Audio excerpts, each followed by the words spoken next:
Hello everyone. Today we are going to discuss about domain name system. So I'm just going to give you a brief about how domain name system works and what is domain name system. Obviously, let's start with it. Domain name system is generally when we want to access some domain over the internet. So what is a domain? So for example, we have this URL which most frequently use to search anything. And so when we query this in our browser or anywhere, like even in our terminal or anywhere, when we query this domain, so this is called a domain, and this is called extension .com, .in, whatever, based on the area. Like in India, we use in .in, and based on country wise also. And this .com is generally worldwide, is generally used, most common extension. And www is just, as we know, world wide web, it stands for. So this is actually domain, and when the whole term is called as a domain, and when we actually query it in the browser, so what actually happens behind that, and why do we need this? That's the what's the reason behind using this? So the reason is as we know, whenever we connect to this, for example, this is our PC, and this is our router. Okay, so whenever we connect our PC to router, it doesn't matter like whether via Ethernet or via Wi-Fi. Whenever we connect to our router, so what happens is generally router provides one IP addresses to our system. So for example, you have this whole LAN infrastructure, we can say PC2, PC1, and there are like many PCs, or there could be like mobiles as well, multiple smartphones.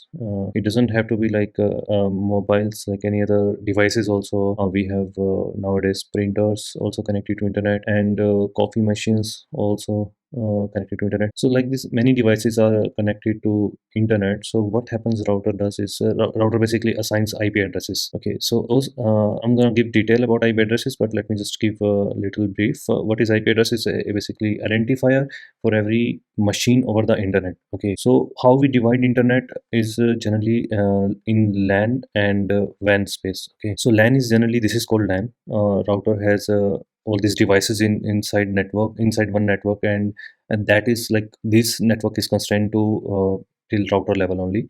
Once it goes beyond router, it has to do some network address translations, which we'll discuss in detail later. So this is called LAN network, and WAN is generally where router is connected to. Okay, so it's like this side of the router. So router has two side, LAN interface and WAN interface. So that's why they call WAN interface, because that is a completely different side where router communicates over the internet. So how that goes, basically there will be ISPs, and there will be like gateways for ISP as well, and then it goes to the internet. So this IP address over the WAN interface is very unique to over the internet. Okay, so IP address is generally a 32-bit number, which is also, we can say, 34 byte. So how they are divided actually in this segment, like this is how they are written. So this is a 4-byte number, and this is called 1 byte. This is also 1 byte, and this is also 1 byte. Okay, so what is 1 byte? So how many numbers in a 1 byte can? 1 byte is basically 8-bit, right? That's how 8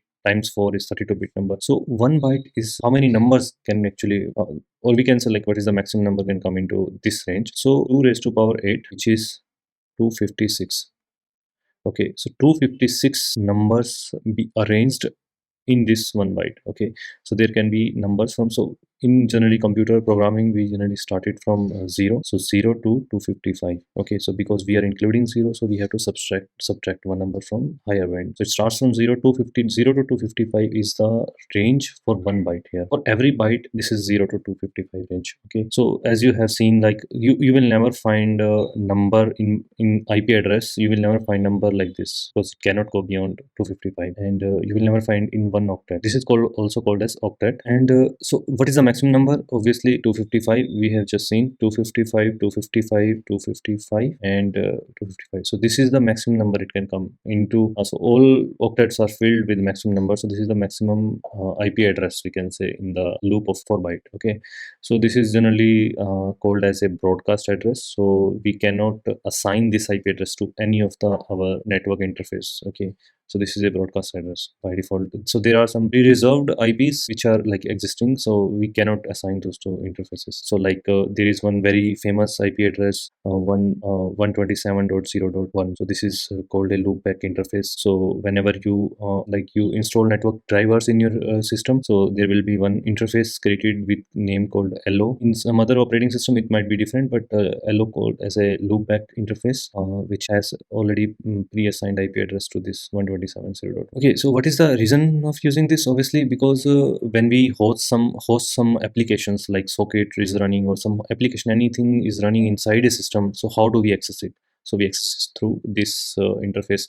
Loopback address, this is also one famous term is like localhost. So whenever someone is working on new web application, so they generally try to run it over a local system. So they generally try to access using this, like 80 port is for HTTP traffic, so they generally try to access like this. So localhost is nothing but 127.0.1, which is local to that system only. It will not go anywhere outside the system. So this is all I wanted to talk about IP address. So let's just see a few things about DNS. So for example, we are accessing this site we just discussed, google.com. So when we generally access this website, it doesn't matter via CLI terminal or you access it via browser, so it doesn't matter. But what actually in the back end is, they generally try to resolve into IP address, because every machine is identified by IP addresses, right? If I write this IP addresses, for example, so if I write this IP address, I tell you like this is Google's IP address. If I tell you, and whenever you want to access Google, just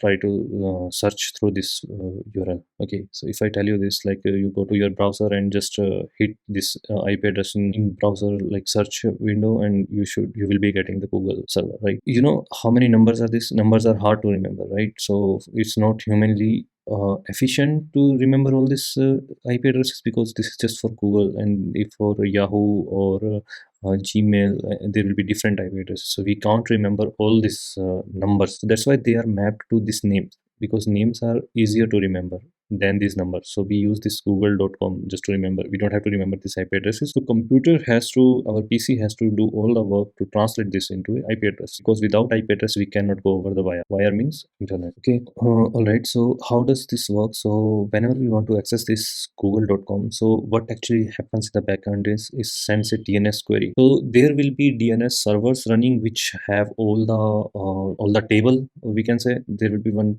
table of IP addresses mapping to the basically domain names and IP. So these are tables generally maintained in our system. Also there will be DNS servers. Also we call this query as a DNS lookup, okay, also term as DNS lookup. So we are actually looking out for the IP address for the google.com, right? Okay, so looking up how it generally works is basically, uh, for example, we have a web browser, okay, and we have anything else like any application. So when they generally try to search, and this is our local machine. So what happens is, in local machine also we keep some cache. This is called DNS cache. So we maintain one table inside our local machine where we keep the domain names mapping to IP addresses, right? So we maintain this in our local machine as well, because if we are frequently using the Google server, so why to every time go to the actual DNS server to resolve the IP, right? It doesn't make any sense, and that will also decrease our throughput of the searching, right? So this is a there are levels in, we call it as a levels in DNS query. So this is the level 1.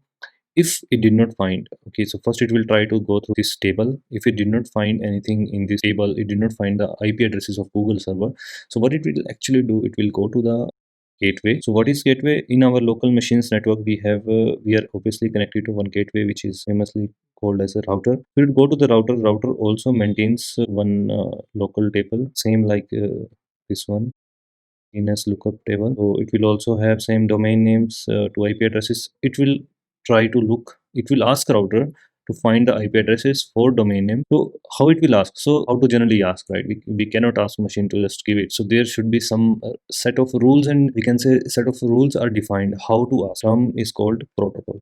So these are the set of rules defined by a community how a application can ask to another application, because this is nothing but an application, right? Router is a hardware, but eventually who is going to respond? There will be one application running which will be handling all these queries, and it will eventually be responding, right? So how to ask? Basically protocols. Protocols are set of rules. DNS is also a protocol, application layer protocol. It will send one packet which is called DNS packet, and this is the DNS header. This is also defined, this is also defined by community. So there in the DNS header there are a set of parameters, and where how we can actually set. So there will be host query, something like there will be one field in the DNS packet, and we have to set that field for whichever we want to query the packet, right? For google.com we have to mention google.com, and all these parameters we have to fill.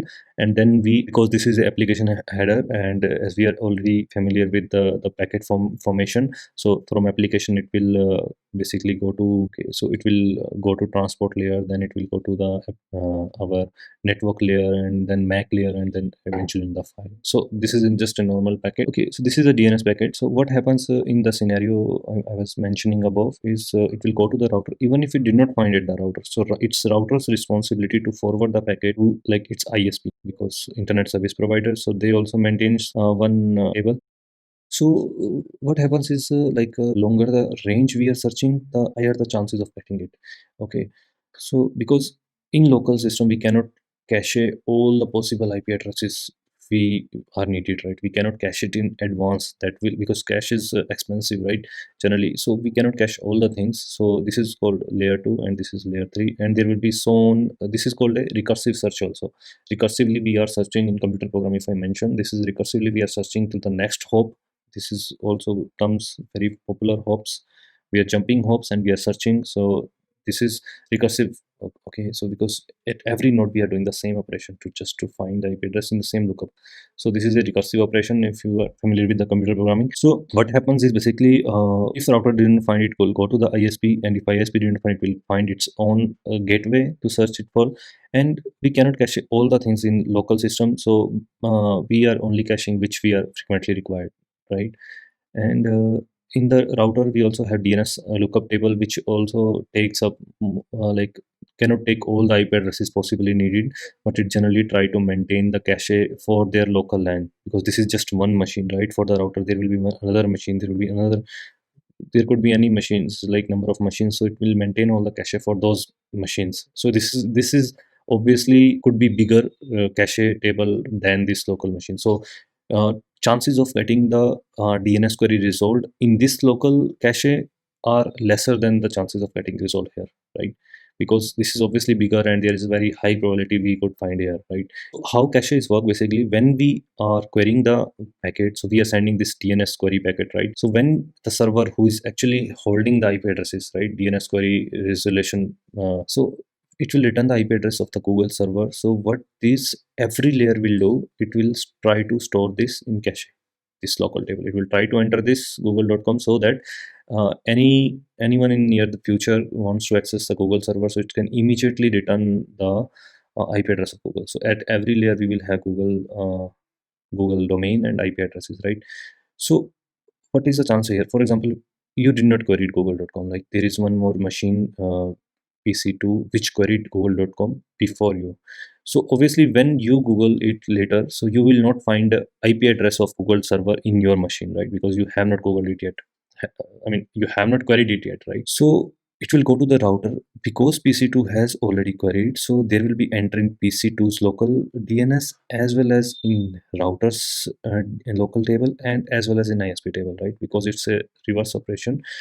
So when you query the router will immediately give you a result, and you will enter it into your DNS lookup, right? So this is how it works. We try to make it efficient searching this, like, because we don't have to search every node we don't have to go. We are just trying to get it in as less as hops we can get, right? So our first hop, this is level 1 and this is level 2. At level 2 if we get it, so we are just saving the one searching for the next hop, right? It is very efficient. So this is how it works. So I have one diagram also for this. Let me just quickly pop it up. I hope you can see. So this is as you can see, the mail client also like uses this protocol in return, because in mail also we are using Gmail as a domain, gmail.com. So we have to query that also. So web browser also, we web browser also maintains this I didn't mention, but they also maintains for very small time, 1 to 30 minute minimum cache, because if we can maintain some cache at the application layer, so we do not have to query this whole thing, right? We do not have to maintain these packets and form these packets, right? This cost will save, like all the layers of all the layer processing will be saved if we maintain it at the application level. So they try to maintain it themselves. Not all the applications can maintain it, so they have very constraint about the how much memory they want to use, or how frequently, because browser is one thing we generally use most commonly for going through the domains. So they try to maintain this. Then it will go to the domain DNS resolver, which is nothing but application. We can say local. It has access to the local cache, which I just mentioned here. Like it has access to the DNS, and then if it did not find, then it will go to the DNS resolver of your ISP, or we can say your router at one level. Then it will go to the ISP, and then it is a recursive DNS search. Like this is how it works. So I hope you got the pretty much idea about how DNS works internally.